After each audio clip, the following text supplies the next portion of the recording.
Listo, ok, buenas tardes para todos. En esta tutoría hoy vamos a estar presentando un breve resumen de las unidades 1, 2 y 3 que en este momento se encuentran activas en plataforma. Entonces vamos a darles como una breve explicación para las personas que de pronto no han podido leer toda la documentación o de pronto tienen algún tipo de duda. Vamos a estar acompañándolos con una hora de sesión. Trataremos que en la hora abarquemos todo el material. Si no es posible y a la hora definitivamente no podemos abarcar el material, vamos a cortar la clase, vamos a dejar la clase en un stand-by y volvemos la siguiente semana. Para la siguiente semana, y quiero aclararlo de una vez, va a quedar otro horario debido a las peticiones que hemos tenido por parte de algunos docentes en que se les cruza el día jueves, se les cruza con otro curso que creo que es el de inglés para algunos. Entonces vamos a revisar con Diego y vamos a enviarles un correo a ustedes para que por favor no lo contesten, donde vamos a enviar un formulario para que nos digan de pronto cuál es el día y cuál es la hora más conveniente, y de ahí vamos a sacar una estadística y dependiendo de la estadística enviamos correo para decirles las fechas que quedarían. Entonces empecemos. Uy, se me saltó este. Bueno, ¿cuál es la agenda del día? La revisión de la unidad 1, la revisión de la unidad 2 y la revisión de la unidad 3. ¿Qué vamos a ver en la unidad 1? ¿Qué es la web? ¿Qué son los navegadores? ¿Cuáles son las actualizaciones que ha tenido la web? ¿Cuáles son los tipos de comunicación y las estrategias de comunicación? Y entonces vamos a arrancar con nuestro primer slide, que es la web. Entonces, digamos que nosotros conocemos la web como todo lo que nos conecta a la internet. Y es cierto, la web es ese espacio virtual donde cualquier dispositivo electrónico que en este momento esté conectado a un Wi-Fi, a un router que nos dé señal de internet, nosotros sabemos que es una web, que es una red. Entonces digamos que la red nosotros la podemos explicar como la telaraña, ¿sí? Si ustedes se dan cuenta, cuando la araña teje la telaraña, lo que ella empieza a hacer es sacar miles y miles de cuerditas y cada cuerdita va enlazada, una a una. Eso mismo, eso asemeja a la web. Cada cuerdita que se une, cada unión entre esas cuerditas se llama nodo. Y cada nodo se conecta con otros nodos y todos esos nodos al unirse crean esa gran telaraña que nosotros conocemos web.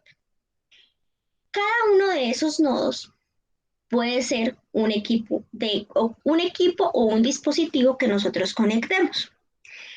A cada dispositivo nosotros le asignamos una IP. ¿Y qué es una IP? Una IP es como la dirección y lo vamos a asemejar a la dirección de nuestras casas. Si nosotros estamos aquí en Bogotá o los que están de pronto, no sé, en cualquier otro sitio que no es Bogotá, todos tenemos una dirección, ¿cierto? Y esa dirección es única para mi casa, para mi familia, para las personas que integran mi red. Lo mismo pasa con la internet. Cada computador que se conecta al router de la casa, ¿sí? Tiene un número y ese número es único e irrepetible. A eso nosotros le llamamos IP. Entonces, cuando nosotros nos dicen que es una IP, entonces es nuestra dirección que nosotros tenemos de identificación dentro de nuestra web. Esa es como la parte más fácil para decir que es la web. Y también tenemos algo como las URLs. ¿Y qué es una URL? Entonces voy a salirme de acá un momentico y vamos a ver mi navegador. Entonces, cuando yo copio acá, no sé, vamos a abrir el curso. Cuando yo copio acá, www.cualificaciones docentes Soacha, a eso le llamo URL. Esta es mi URL, es decir, dónde se encuentran ubicadas estas páginas. ¿Cómo se llaman estas páginas? Aquí, ¿en qué se diferencian las URLs? Que nosotros acá tenemos como el HTTP, que son las páginas seguras, que más adelante lo veremos, el nombre que le doy a mi página, y en este momento pues estoy en el curso, la vista de mi curso. Este pedacito es mi URL, que es muy diferente a la IP que tengo yo dentro de mi equipo. Volvamos. Entonces, nosotros decimos que la URL almacena muchísima información en diferentes formatos. Entonces, ¿cuáles son los formatos que nosotros podemos encontrar en una web? Imágenes, documentos, audios y entre otras muchas cosas que podemos utilizar de acuerdo a la necesidad que tengamos. Entonces, para poder ingresar a la web, o sea, para poder ingresar a ese mundo que nosotros llamamos Internet, debemos tener instalado un software y ese software se llama navegador. ¿Y qué navegadores tenemos nosotros disponibles en este momento en el mercado? Entonces tenemos a Chrome, que es como uno de los navegadores que creo que más utilizamos todos, ¿no? Tenemos Firefox o Mozilla, tenemos a Opera, tenemos Explorer, encontramos también a Safari. ¿Qué hacen los navegadores? Entonces, los navegadores lo que hacen es, entre todas las páginas que hay, ellos tienen un índice y vamos a hacer como si fuera un libro. ¿Cuál es el índice en mi libro? El índice es como cuando yo me voy y busco, ¿sí? Por A que empieza o el diccionario, por B que tengo, por C que tengo. Los navegadores tienen esa misma indexación. Ellos guardan todas las páginas que se van creando, gratuitas o pagas, ellos las van guardando en algo que ellos llaman índices. Cuando nosotros entramos a nuestro navegador y colocamos cualquier cosa, agua puede ser, él inmediatamente va a su sección A o de lo que nosotros pongamos agua, van y buscan y me traen los resultados para ese tipo de consulta. Entonces lo que ellos son es como una especie de diccionarios donde van almacenando por un orden lo que va llegando, lo que vamos subiendo y cómo nosotros los vamos buscando. Nosotros, ¿qué pasa o por qué la diferencia de navegadores? Entonces nosotros podemos decir que Google es uno de los buscadores favoritos, por así decirlo, porque tiene sus pestañas para búsqueda, porque nos ha dado como una cuenta gratuita que es Gmail, porque podemos administrar nuestras descargas, porque es el más rápido en búsquedas, porque cuando uno cierra la aplicación no se sale de la ventana, sino que tiene una ventana de emergencia y dice usted está seguro, como que es uno de los navegadores que para nosotros los usuarios es mucho más didáctico, mucho más fácil, mucho más atractivo. ¿Qué pasa con Firefox? Firefox es un navegador, lo podríamos decir que es plano, pero si ustedes se dan cuenta, en algunas de las páginas como la DIAN, nos recomiendan que nosotros utilicemos ese tipo de navegador. ¿Por qué? Porque lo que él tiene es que dentro de su configuración, el navegador de Firefox no permite algunas adiciones como para buscar cosas que nosotros tengamos, no guarda ese historial de búsqueda que sí lo guarda Chrome. Es como cuando nosotros estamos en el celular, si ustedes se dan cuenta, algunas personas dicen es que yo siento que el celular me escucha y tienen toda la razón. Casi todos los celulares tienen un navegador. Y si ustedes dicen voy a comprar o quiero comprar una sala y ustedes ingresan al Facebook, le empiezan a salir propagandas de la sala. Entran a Google y la primera propaganda que ustedes ven es Falabella está en promoción de salas. Entonces uno siente como que sus teléfonos lo escuchan. Y es cierto, los teléfonos nos escuchan. Cuando nosotros instalamos ese tipo de aplicaciones en nuestros teléfonos, por ejemplo Google, él tiene un sistema de analítica que lo que hace es escuchar, mirar cuáles son nuestras búsquedas y cómo darnos preferencias. A eso le llaman inteligencia artificial. Entonces, para las páginas con alta seguridad, como lo es la DIAN, sugieren utilizar Firefox por eso, para que las transacciones sean un poco más seguras, para que no vayan a guardarse extensiones de algo que usted está buscando. También tenemos Opera. ¿Qué pasa con Opera? Opera es un buscador parecido a Google. Tiene muchas extensiones, tiene muchos complementos. Entonces, ¿qué es lo cansón de Opera? Que ustedes utilizan Opera, pero cada rato, cada vez que ustedes van a buscar algo, le dice, por favor, para tal cosa, instale esto. Si usted quiere ver esta página, instale Flash. Si usted quiere dirigirse a esta página, confirme un certificado de seguridad. Entonces, todos estos como trabas que nos pone Opera, lo dejamos a un lado y seguimos utilizando Chrome.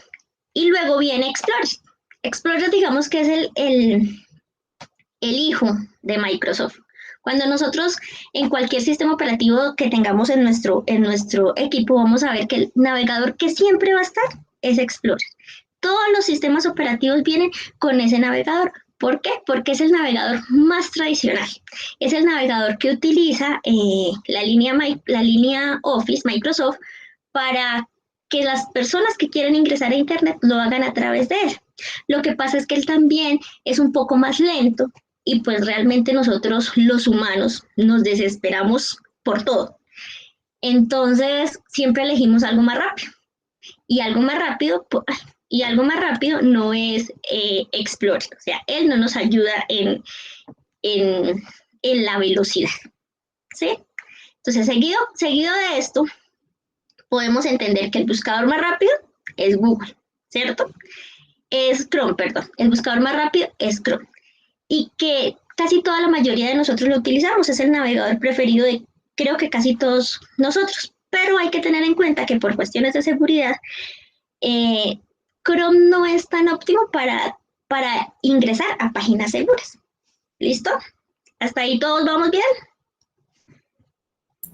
Sí, Ana, yo creo que también había, pero se escucha un eco. Agregar que Chrome, al ser el más comercial, también es el que más con recursos de máquina consume. Si usted tiene un computador con bajita o con una RAM muy pequeña, si usted abre 8 o 9 pestañas, ya el computador se empieza a bloquear porque el consumo de RAM de que tiene Chrome es muy alto, a diferencia, por ejemplo, de Firefox o de Opera. Entonces eso hay que tenerlo en cuenta también, que no hay que abrir tantas pestañas, porque yo he visto que hay personas que abren todo. Facebook, WhatsApp web, la página del trabajo, abren YouTube y ahí ya por lo menos ahí ya tiene casi 2 gigas de la memoria consumida. Y también depende del equipo que tengamos, ¿no? Sí. Bueno, también existe ahorita uno nuevo, bueno, no es tan nuevo, pero sigue en etapa de prueba y la verdad ha sido muy productivo. También es de la casa Microsoft y es Microsoft Edge. No sé si lo han visto, que es como una olita. Pues vamos a revisar acá. Edge, sí, él es relativamente nuevo, pero pues ese sí promete que el consumo de recursos no es tan alto. Microsoft Edge es que es como ahorita el Explorer. Entonces lo van a ver acá. Exacto. Este es el icono de Edge. Entonces, ¿qué es lo que quiere Microsoft? Ustedes saben que el negocio más grande que tiene Microsoft es esto, ¿no? El software que ellos producen y que todo lo que sea de Microsoft, pues hay que pagarlo, ¿sí? Entonces, lo que quiere hacer Microsoft es generar una analítica de datos. ¿Por qué? Porque la tecnología, ¿a dónde está apuntando? Al análisis de la información, ¿no? La tecnología está apuntando a la recolección de datos para predecir qué se puede ver a futuro. Entonces lo que están buscando con Edge es eso. Todo lo que hace la gran empresa, la gran compañía que es Google, por así decirlo, Google es una de las compañías más importantes y la que tiene mayor aplicación y la que está en todo. ¿Sí? Ustedes con Google encuentran todo. Ellos están haciendo un tipo de negocio por analítica y eso es como para predecir cómo se están moviendo los negocios y eso son cosas de marketing digital. Que creo que lo pueden observar en alguno de los otros cursos que están dictando, pero digamos que vamos a hacer como un espacio aquí chiquito.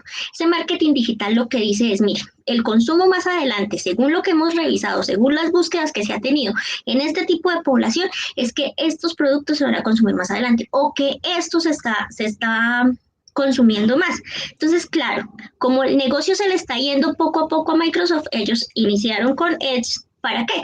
Para empezar a traer como una analítica de datos. No muchos lo usan, pero Microsoft Edge es un navegador que de verdad en la actualidad por lo menos es mucho más estable que Firefox y que Opera. Entonces digamos que sí ha sido como un gran avance para ellos. Pero sigamos. Entonces, vamos a ver las actualizaciones. Todos nos hemos actualizado, absolutamente todos. Entonces digamos que la web pues también tuvo sus actualizaciones realmente. Cuando entró la web o cuando hablamos de web, hablamos del www, ¿sí? Que es lo primero que nosotros siempre digitamos. www. ¿Qué significa ese www? World Wide Web, que es lo que nosotros generalmente conocemos como la web. Es un sistema de hipertexto, es decir, que es un texto plano, donde lo que busca es vincular hipervínculos usando algún programa como un navegador. Entonces, ¿qué es lo que pasa con la web? La web empezó a actualizarse. Entonces, la primera web que nació fue la 1.0. Y ese término se le dio a la primera etapa del www. ¿Y qué fue la caracterización?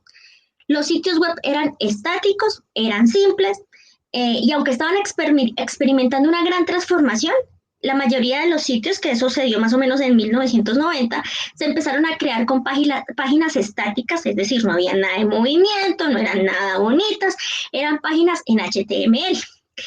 ¿Cuáles eran las características de estas páginas? Entonces eran páginas estáticas, eran sitios que almacenaban un archivo, máximo 2 o 3, no tenían una buena práctica de diseño, no habían estilos, no eran nada conocidas como las páginas que nosotros tenemos hoy. Entonces vamos a ver un ejemplo de una página web 1.0.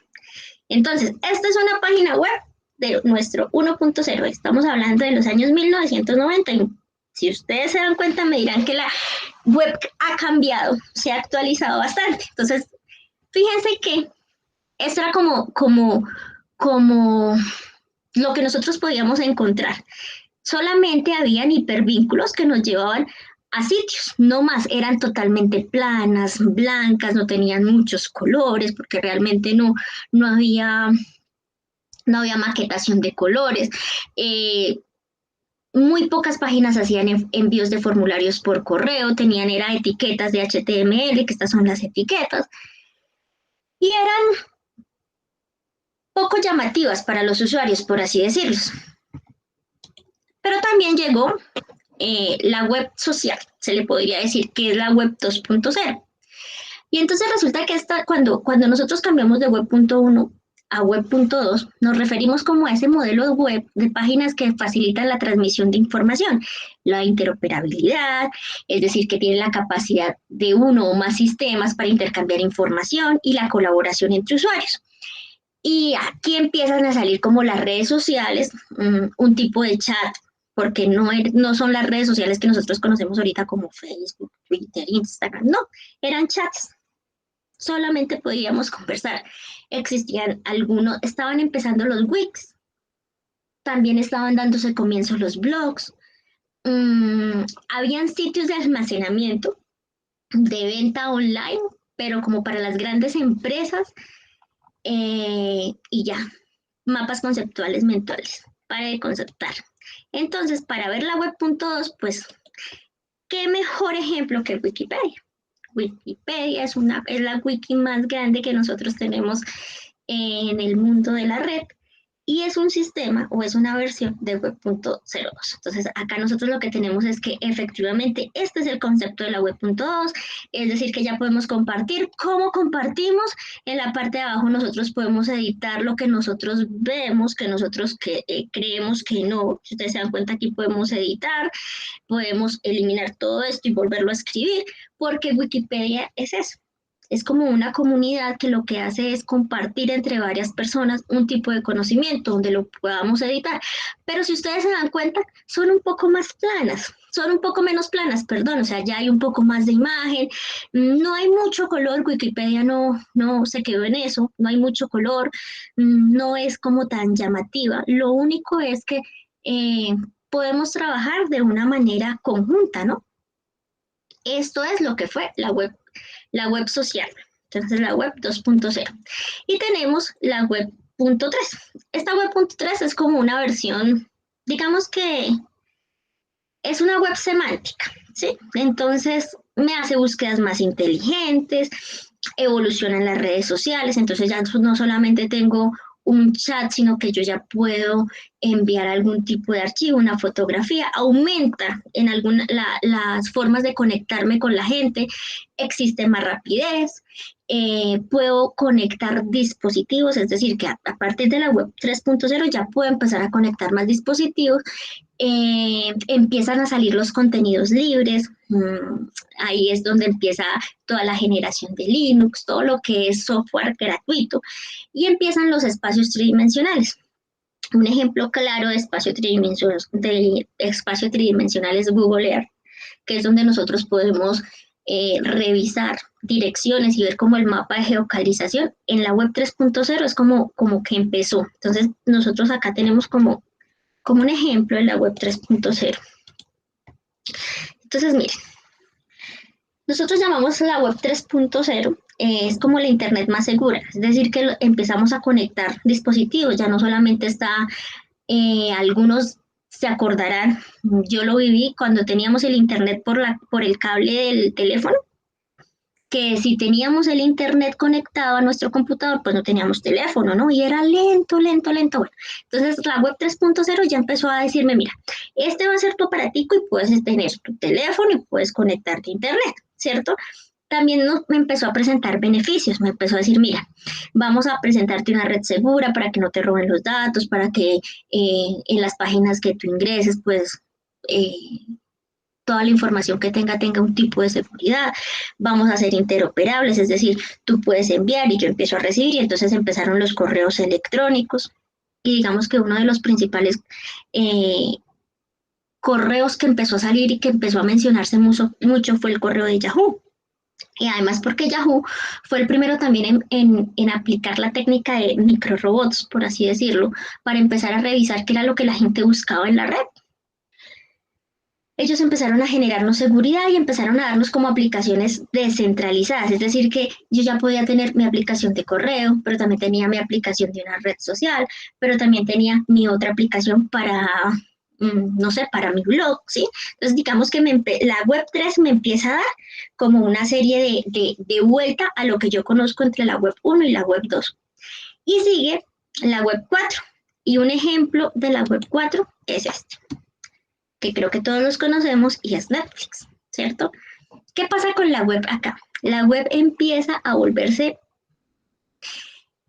multiplataforma, es decir, que empieza a potenciarse con la parte de inteligencia artificial, es una web más atractiva, empieza a tener buscadores dentro de sus mismas páginas, y digamos que el crunch de ella es la inteligencia artificial. Entonces, por ejemplo, Netflix es una plataforma que contiene más de 20.000 títulos, donde si usted empieza a revisar algunas de las películas, él empieza a usted a mostrarle como cierto contenido. Esta es la sugerencia para Ana María Rodríguez. Entonces, mira, tú que viste tal cosa, te voy a mostrar estas que pueden ser compatibles para ti. O sea, como que empiezan a meterse más en los sentimientos de uno. Entonces, tienen como métodos de comprensión del lenguaje, tienen métodos de ordenar, de recomendar, ¿sí? O sea, la web 4.0 es lo que ahorita vivimos.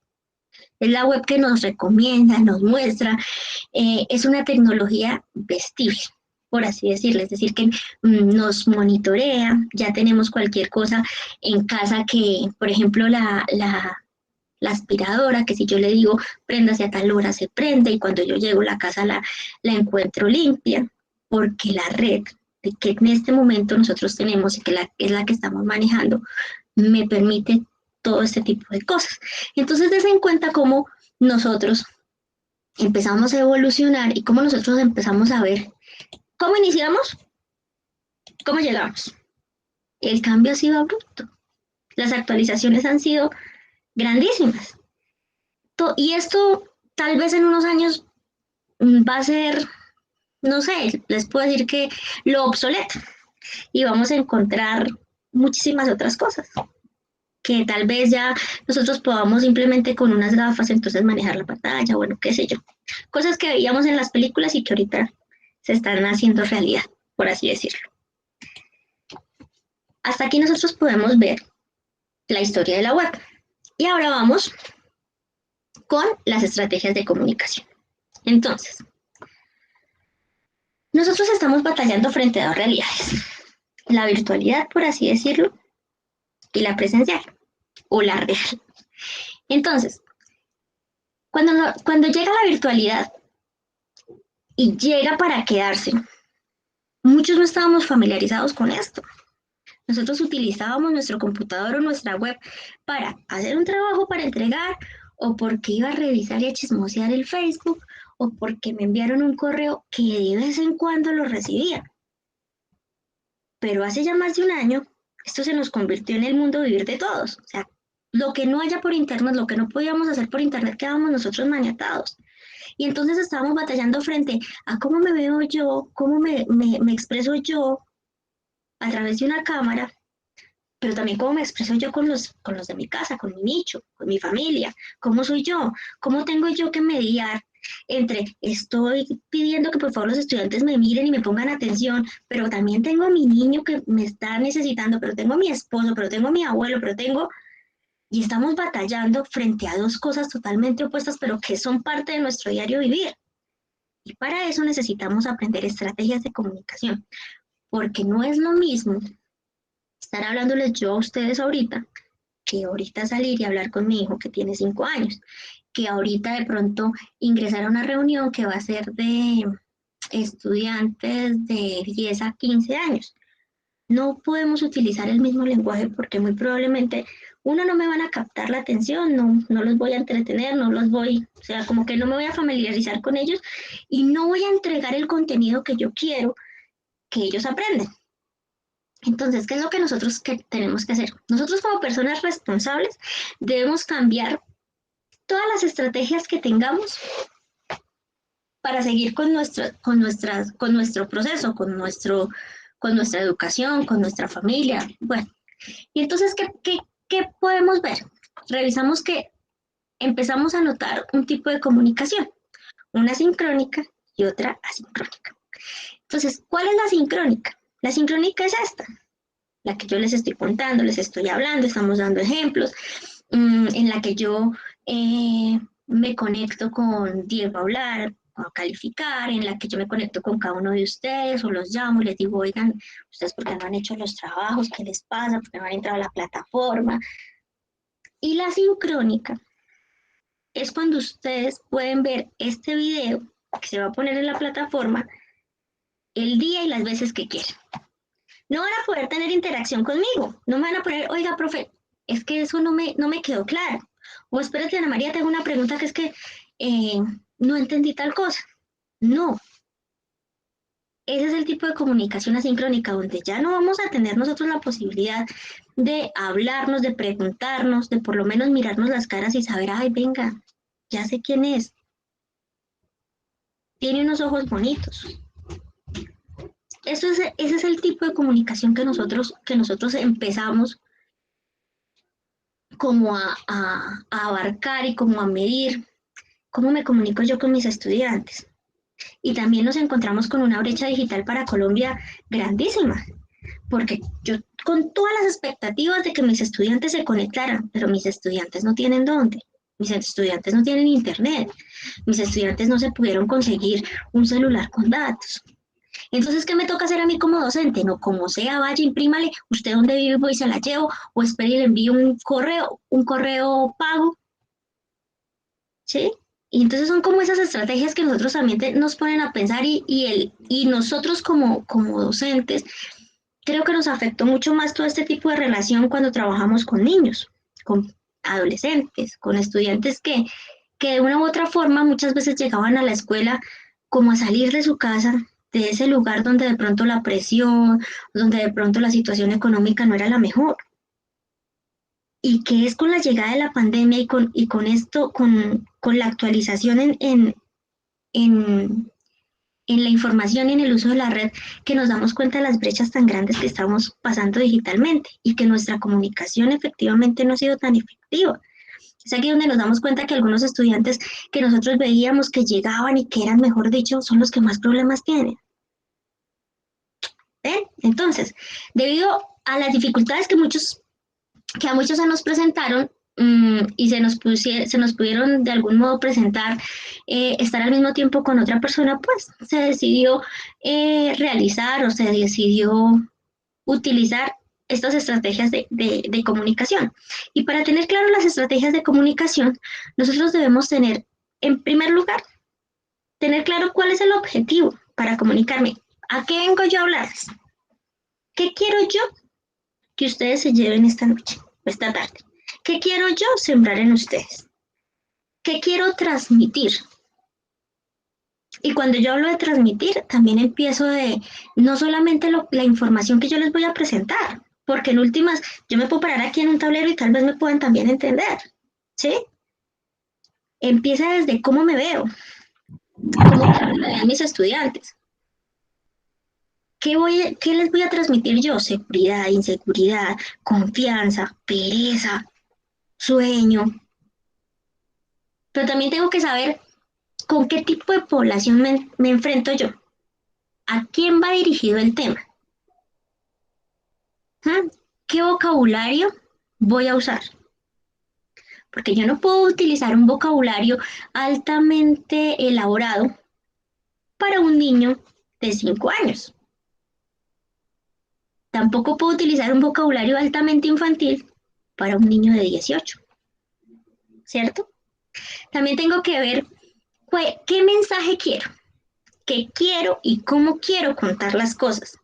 ¿Cómo voy a lograr que el público se conecte con lo que yo estoy diciendo? ¿Cómo logro hacer que a través de la pantalla yo pueda sensibilizar a la gente? ¿Cómo quiero que ellos sientan lo que yo quiero expresar?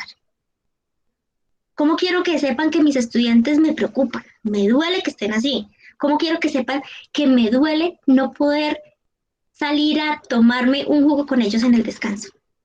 ¿Sí?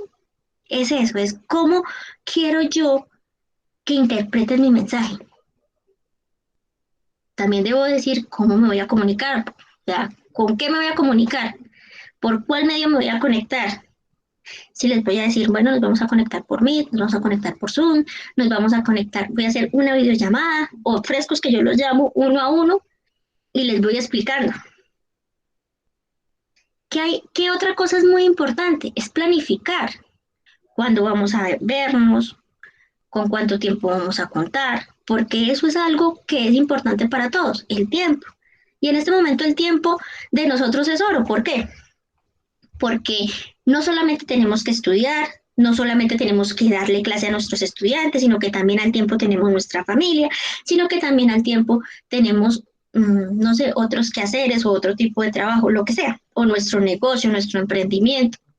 Entonces el tiempo es importante, porque dependiendo del tiempo, pues yo digo, ok, puedo hacerlo, o definitivamente prefiero no hacerlo y después veo cómo me adelanto, bueno, en fin.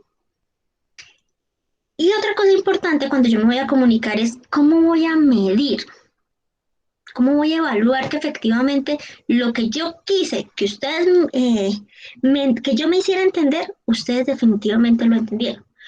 U otra cosa, ¿qué vieron que yo puedo mejorar? O sea, ¿qué cosas puedo mejorar yo para en la comunicación? No, es que definitivamente no le entendí, además es que su red está re mala, eso se le escuchaba mal, o usted como que no vocaliza bien, o la verdad es que, profe, no sé, la forma como tenía el cabello me despistaba.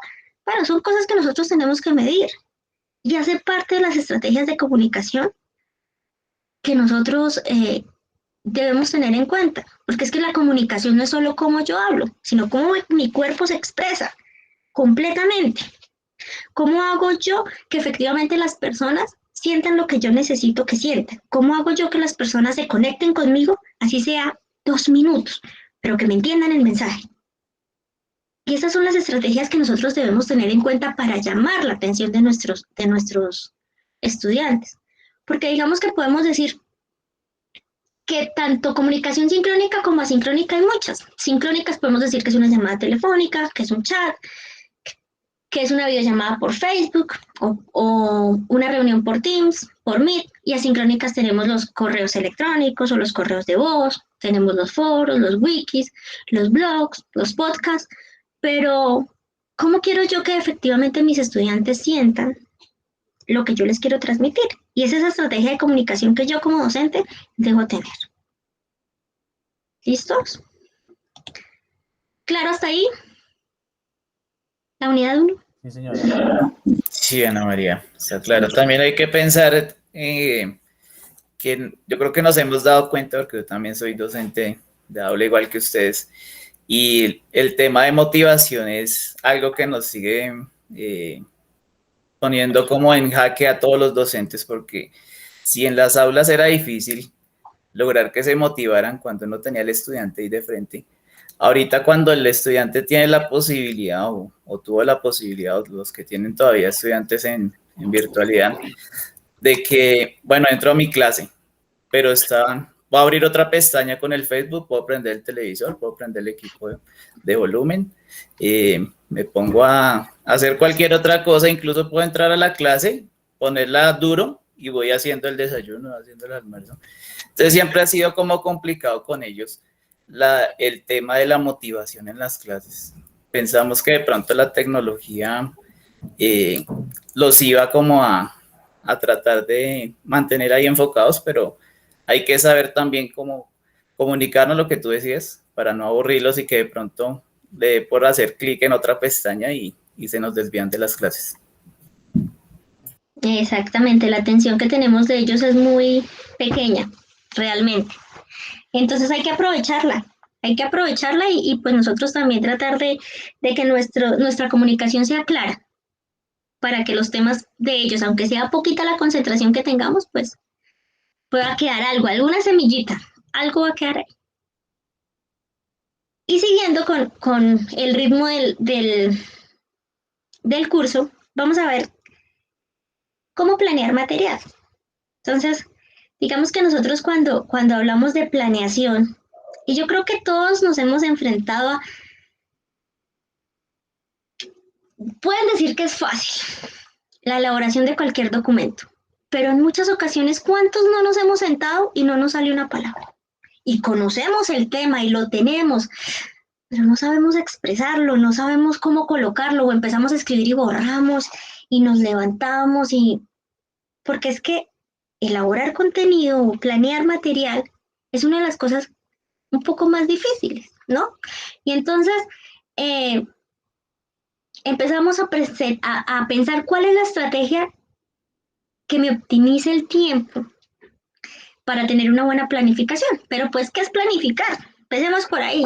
¿Qué es planificación?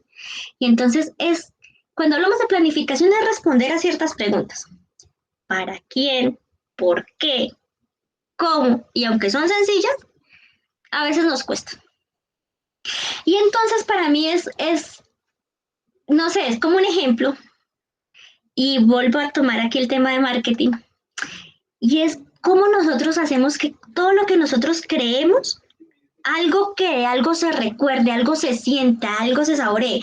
Y yo les colocaba en uno de los materiales la canción de Chocolate Sol. Todas las mañanas al salir el sol, mamá nos prepara. Y ustedes como que sienten el olor a chocolate, como que rico chocolate a esta hora, que son las 5:40 de la tarde, con pan, ¿cierto? Entonces digamos que ese tipo de personas se la cranearon muy bien y dijeron algo que las personas recuerden y que como que les traiga los recuerdos. Por ejemplo, para mí es un recuerdo, es que la casa de mi abuela huele a eso, a chocolate. O sea, yo siempre que llego a la casa de mi abuela, no sé, pues la casa de mi abuela huele a chocolate. Y entonces me trae a la mente la propaganda. Otra propaganda puede ser la de la margarina, la fina, ¿sí? Todo el mundo no sabemos la propaganda. O sea, nosotros vemos la propaganda y no la sabemos. Es algo que queda, ¿sí? Algo que nos quedó como en nuestra mente, como ese sonsonete, esa canción, esa letra que no es que diga mucho, pero como que todo el mundo no la sabemos. Y es eso lo que nosotros tenemos que llegar a crear dentro de los estudiantes. Creer que cualquier cosita que sea, que les recuerde, que les traiga, que puedan oler, puedan sentir, en cada uno de los temas que nosotros hagamos, en cada una de las planificaciones que nosotros hagamos, eso va a ser para ellos esa semilla que va a brotar el árbol, ¿sí? Entonces, es importante cuando nosotros empezamos a crear el contenido, eso, que el contenido tenga una buena calidad, que ofrezcamos conocimiento de manera más llamativa, que innovemos. Y cuando yo llamo innovar, no es que, mejor dicho, yo salga aquí con el super programa y no, innovar es como le llego yo al estudiante. Por ejemplo, si yo estoy en la virtualidad o si estoy ahorita presencial con un bullet, ¿sí? Llegar yo, me acuerdo tanto de una profesora que tuve que nosotros, no sé por qué, pero no le poníamos atención. O sea, era como la forma de llegar y como que ella llegaba y nos repartía guías y si nos hablaba, ni cuenta nos dábamos. Y una vez llegó con una camiseta roja y detrás de la camiseta decía, yo los veo.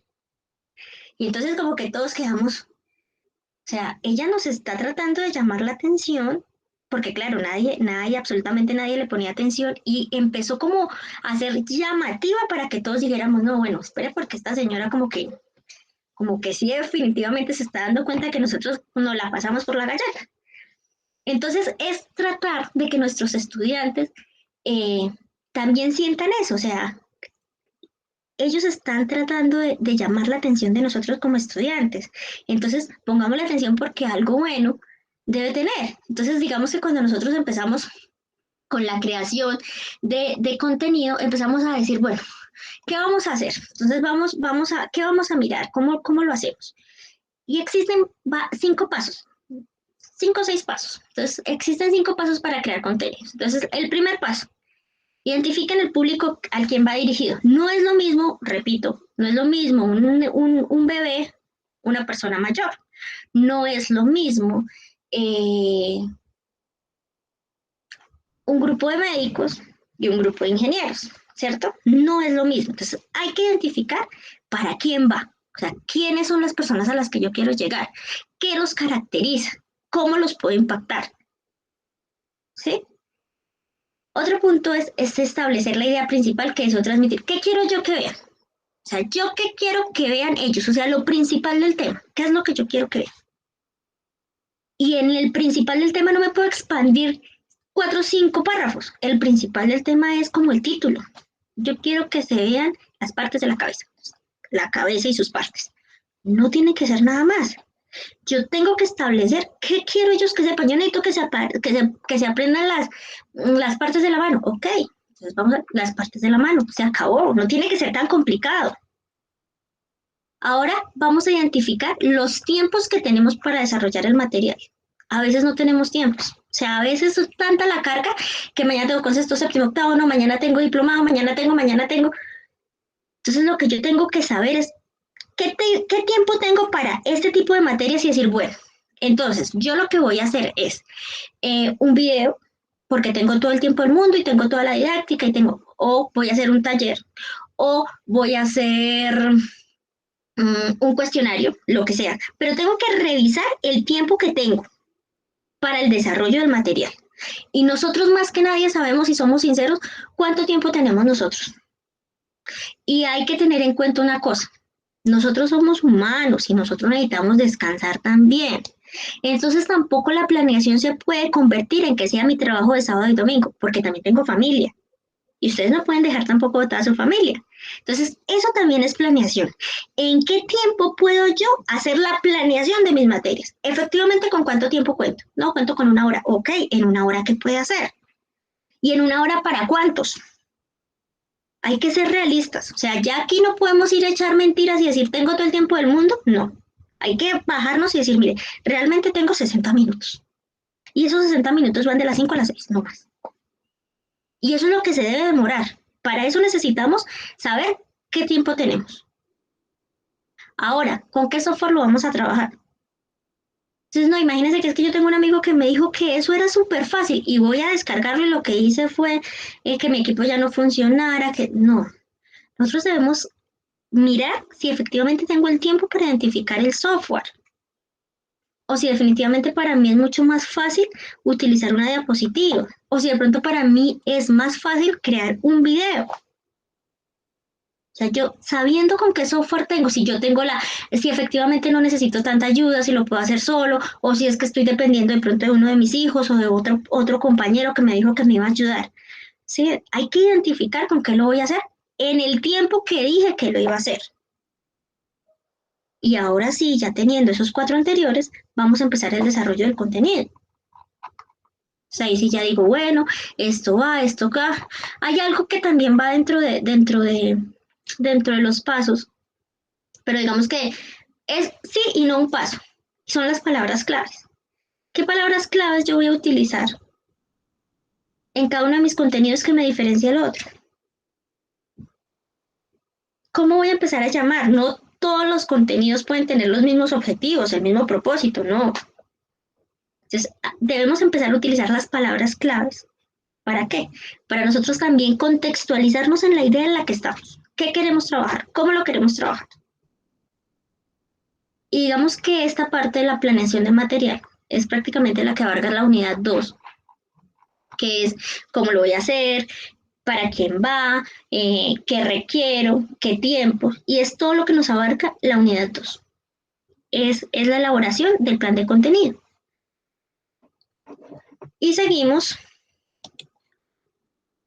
con la unidad 3, que son los tipos de aulas. O sea, ya después de que nosotros tenemos contenido listo, ya estamos full, entonces empezamos con las aulas virtuales. Entonces digamos que cuando nosotros hablamos de aulas virtuales, decimos que el empleo de comunicación mediada por computadores para crear un ambiente electrónico semejante a las formas de comunicación que normalmente se produce en un aula convencional.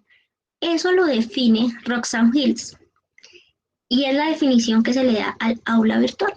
Entonces, ella dice que es el elemento, es la comunicación que nosotros estamos utilizando, pero que va mediada por la computación. A eso se le llama aula virtual. Entonces, cuando nosotros hablamos de aula virtual, no quiere decir que nosotros tengamos que tener un software donde ese software o esa plataforma me diga que debo cargar, me bote notas, me ayude a hacer foros. No. El aula virtual es esto que nosotros estamos haciendo. Es el espacio en este momento donde están ustedes, el espacio en este momento donde estoy yo, donde está Diego. Esa es nuestra aula virtual. Que nuestra mediación sea el computador o el celular es diferente, pero nuestra aula virtual es esta. Las aulas virtuales son espacios en la red que contienen contenido digital sobre algún tema en específico, de conocimiento. ¿Qué es esto que estamos haciendo nosotros? Esto es una aula virtual. Aquí es donde les estamos explicando un tema, muy probablemente los talleres, si no tuviéramos la plataforma que manejamos de cualificación docente, me lo tendrían que enviar por WhatsApp o por correo, pero esto es un aula. Entonces no debemos tampoco dejarnos acomplejar en algunas ocasiones porque yo soy docente y no siento que maneje un aula virtual. Su aula es ese espacio que usted hizo en su casa para poderle transmitir conocimiento a los demás. Ay, perdón.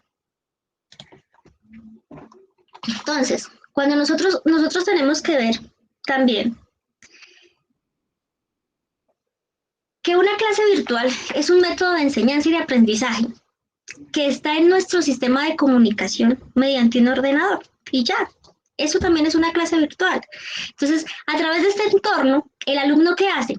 Accede, desarrolla, ejecuta, revisa, lee, porque nosotros estamos haciendo que este contacto que tengamos sean las clases que en algún momento tuvimos nosotros en un aula presencial. Entonces nosotros lo que tenemos que hacer es, ahora todo lo que tenemos nosotros a nuestro alrededor es convertir nuestra propia aula a nuestro diseño, a nuestra disposición. ¿Qué elementos componen el aula virtual? Ok, eso es otra cosa. Nosotros teníamos un aula tradicional, ¿cierto? Entonces, pero que con los grandes adelantos tecnológicos, lo que hicimos fue que les dimos acceso a nuestros usuarios y ya no pudimos vernos cara a cara, por así decirlo, pero empezamos a tener herramientas que posibilitan otras cosas, que es distribuir información. No solamente distribuyo yo información por una plataforma, yo lo distribuyo por un correo, por un WhatsApp, ¿cierto? Intercambio de ideas. ¿Cómo intercambio yo las ideas? Ahorita abro el chat y entonces todos me dicen, no, mira, Ana María, esto tal cosa, o esto Diego, o no estoy de acuerdo. Y estoy intercambiando información, estoy intercambiando experiencias, estoy intercambiando ideas. Ese es otro elemento que compone mi aula.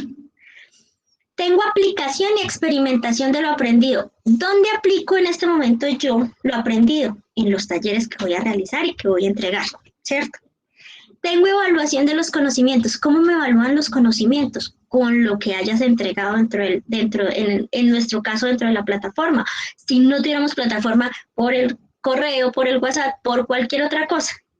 Pero hay otra cosa que tiene que ser muy, muy, muy clara y es la seguridad que nosotros le demos a ese tipo de información. Yo tengo que estar seguro que los datos de mis estudiantes no se vayan a filtrar en una página X. Yo tengo que estar seguro que las fotografías, que la presentación de las caras, que queden grabadas o queden en un lugar donde yo en cualquier momento, si algo llega a suceder, lo puedo bajar y tengo la administración y la responsabilidad frente a esos datos. Porque es que en este momento nosotros, no es como antes que uno mandaba una foto y la podía tener cualquiera. Ahorita tener una foto de un estudiante es hasta un delito si no tenemos el permiso y la autorización del estudiante más el papá. Entonces nosotros tenemos que tener seguridad de que los datos de nuestros estudiantes están en un lugar confiable. Entonces, ¿qué hacemos nosotros los docentes? Creamos una carpeta, esa carpeta le podemos poner contraseña o la podemos guardar en un disco duro de tal forma que ninguno de mis familiares que usa de pronto mi equipo, porque todos usamos este mismo equipo, puedan tener acceso a esa información. Eso le da seguridad y confiabilidad a las personas para entregarme la información, para entregarme cosas. Porque, por ejemplo, este tipo de videos, acá muchos nos estamos grabando, algunos me prenden la cámara, algunos otros no, pero yo tengo que a ustedes garantizarles que efectivamente el video única y exclusivamente se va a utilizar para las masterclass que nosotros subimos, que no van a encontrar este tipo de video en otro lado. Y esto es lo que nosotros tenemos que tener para componer nuestra aula virtual. Y si se dan cuenta, no necesitamos una plataforma así con muchas, no. Puede ser un tipo de comunicación de estas. Desde que cumplamos con los 5 ítems, en el momento, todo estaría bien. ¿Hasta ahí todos claros? Sí, Ana. Claro, muchas gracias. No sé si alguien tenga alguna pregunta o quiera participar en algún tema. No, ha sido muy claro, digamos, ese es como presento nuevamente, Jonathan, Profe Jonathan. como esos parámetros que se deben implementar a la hora de trabajar esos sistemas de gestión de aprendizaje, y los LMS. Exactamente. Que cumplan con estas condiciones de tiempo, espacio, de dinámica, de construcción de argumentos colaborativos, ya también pues que se busca que sea sincrónico remoto, ¿no? Que no sea que no sea asincrónico, sino que sea de eso sincrónico remoto, o sea, como tipo web blender, de eso de Sí. enseñanza a través de estos contextos virtuales. ¿Sí? Digamos, pues yo ahorita estoy adelantando la maestría permítame dar la cámara. Claro que sí, Jonathan. Estoy adelantando la maestría en la Universidad Distrital con relación a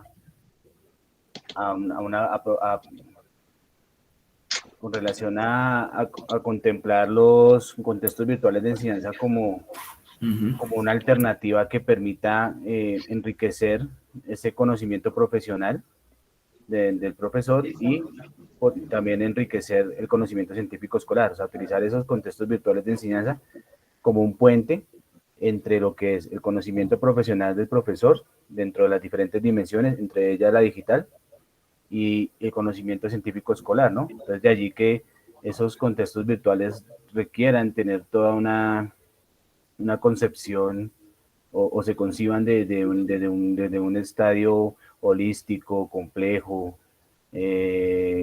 colaborativo, para que en el momento de fortalecer esa dimensión digital, pues se logre el objetivo, que es favorecer la construcción de conocimiento científico escolar. Si en el caso, pues, digamos, para mí que soy licenciado en química, ya pues para otros docentes de otros saberes, pues también aplicaría, pero para el caso, pues, el conocimiento científico escolar. Entonces, digamos, a mí me interesa bastante eso. Yo por eso también me inscribí a lo que corresponde a esto de diseños de ambientes virtuales de enseñanza. Porque, pues, Perfecto. La idea es poder aprovechar ya para cuando ya tenga esta fase de implementación con colegas. Porque digamos que mi trabajo no va a ir hacia la verificación del uso de los estudiantes de esos contextos virtuales, sino lo que corresponde al uso de profesores. Cómo utilizan esos profesores esos contextos virtuales de enseñanza en función de una conciencia de que la ciencia que trabaja en la escuela tiene un sistema independiente a la ciencia rigurosa. Tiene otras connotaciones y de allí pues que ese sea el mediador, o eso sea el hilo mediador para utilizar estos contextos. Exacto, muy Exactamente. bien. De hecho, ahorita cuando estaba en la exposición Ana María y hablaba de lo que es un aula virtual, yo recuerdo el año pasado cuando inició lo del trabajo desde casa, la aula virtual fue así: correo electrónico, se enviaban las guías por WhatsApp, así mismo se recibían y se calificaban y se daba de pronto una retroalimentación y ya después lo que dice Jonathan, llegó un LMS al colegio y ya por lo menos ya se pudo como tener más administración de todo. Y otra Pero cosa que me también, recordaba, sí, dale. y otra cosa que me recordaba ahorita también escuchándote, antes de la pandemia, como unos 6 meses antes, el colegio compró un software y unas licencias de matemáticas para que lo usaran los profes de matemáticas, y si lo usaron 2 veces fue mucho y quedó eso allá enterrado. Entonces lo que decía Jonathan es muy cierto. El cambio tiene que ir también por nosotros los docentes, porque hay veces que de pronto están las herramientas, pero la gente quiere seguir con las guías y con el tablero y no aprovechar nada de esto. Y lo que tú decías, un profe que llega a entregar unas guías y trabajen en grupo puede servir en algunos casos, pero ya siempre ya como que cansa también ese trabajo, y sobre todo para estos niños de hoy en día que tienen el celular. Yo creo que ellos dirán, oiga, ¿y el profe por qué no habrá algo diferente? Entonces, Claro, también hay que tener en cuenta que existimos docentes que no nos gustan los cambios. O sea, habemos docentes que no queremos el cambio, porque los cambios para el ser humano, no sé, implican temor.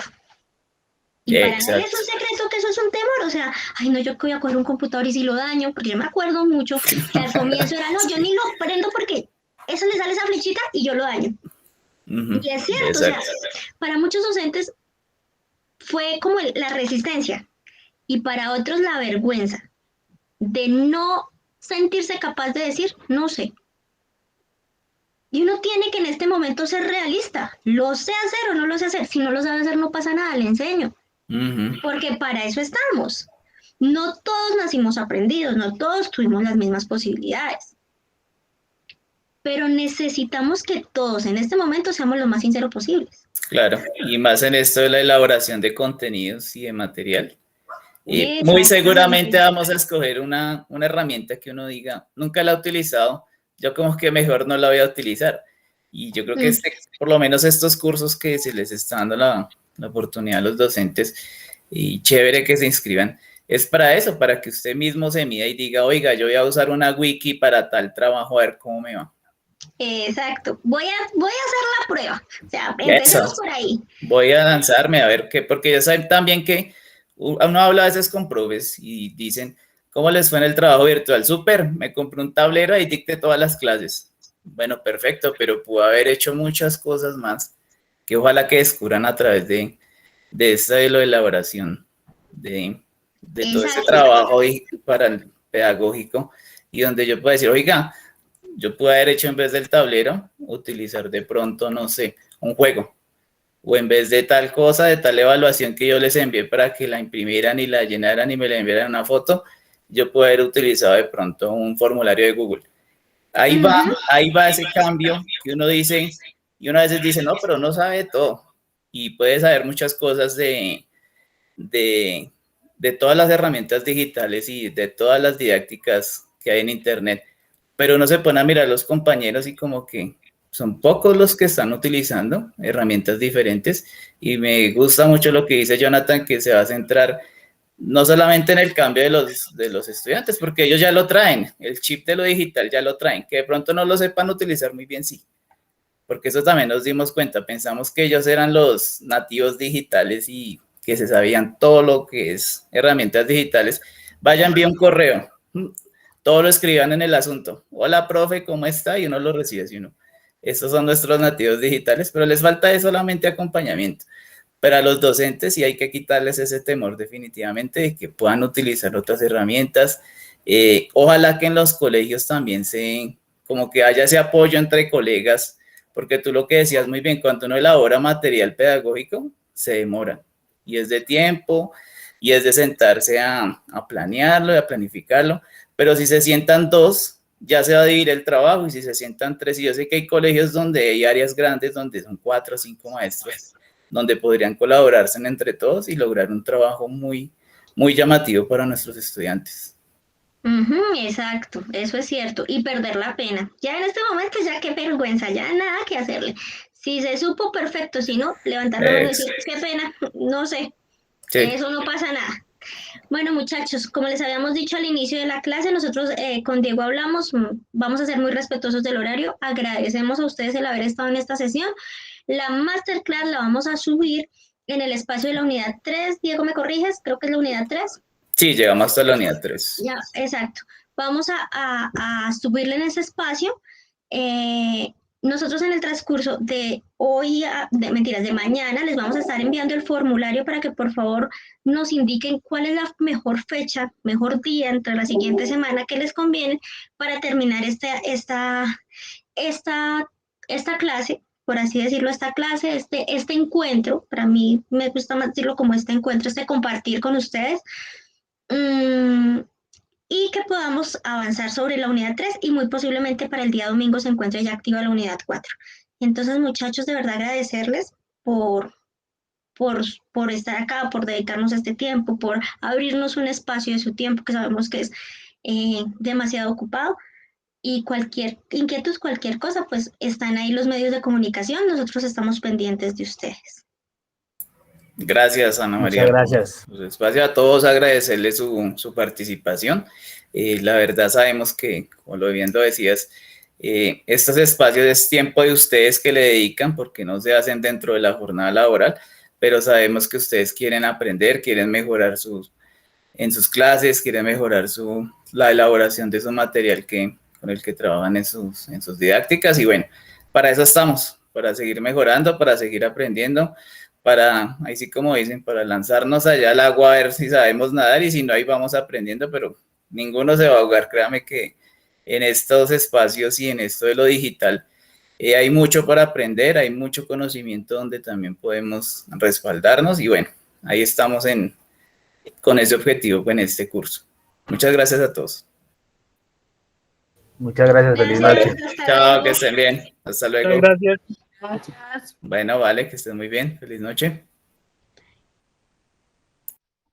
Muchas gracias, muy amable. Vale, hasta luego.